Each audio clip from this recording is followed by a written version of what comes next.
I've hooked a big fish here on a searching pattern, and we're gonna do a throat pump on him to see if we can, well, first show how to do a proper throat pump, if we can land him. Oh, oh, he's fighting straight up and down.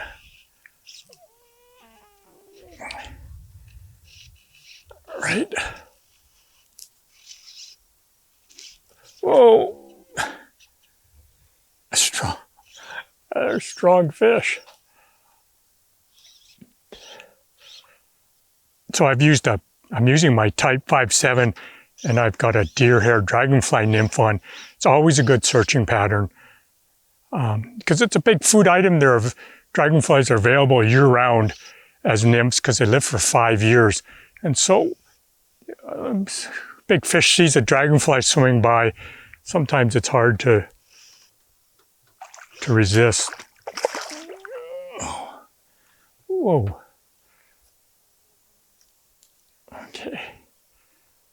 There he is.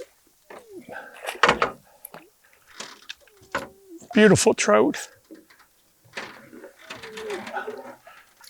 Okay, so we've got a hook out of the fish.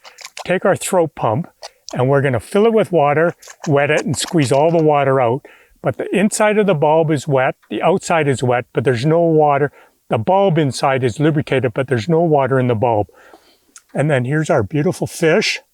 I'm gonna turn him upside down to calm him down, keep him in the water. Depress the bulb all the way, slide it in to the narrowing of the throat. It creates a vacuum seal, and then back it out. There we go. And now those last food items in the throat are in this pump. So we'll look at that in a minute.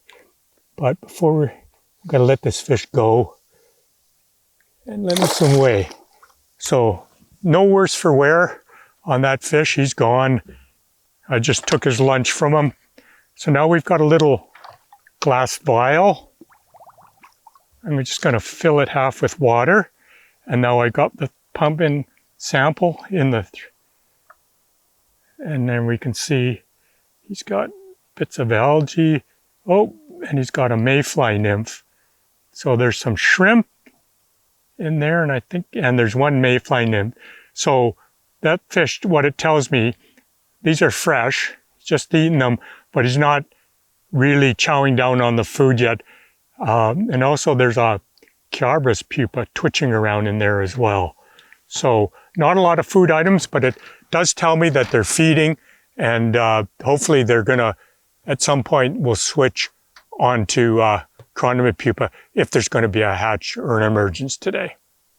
So throat pumping, a non-lethal way to sample live food items, but you don't wanna be doing a throat pump on a fish smaller than 12 to 14 inches, except because their esophagus is not developed enough to accept this tube. So 15, 16 inch fish are great.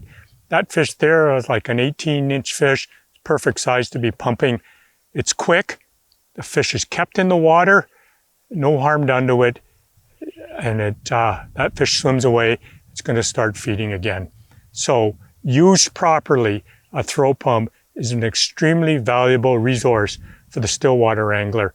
You're not gonna get dragonfly nymphs in it, and you're not gonna get huge backswimmers in it, but you'll get chironomids, mayflies, damselflies, small water boatmen, and you'll get micro leeches, small leeches in it.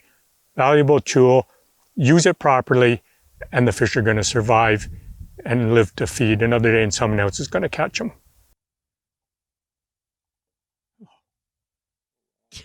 Cool. Definitely not on chironomids. So there's a throat pump, and we get a live damselfly nymph. Isn't that amazing?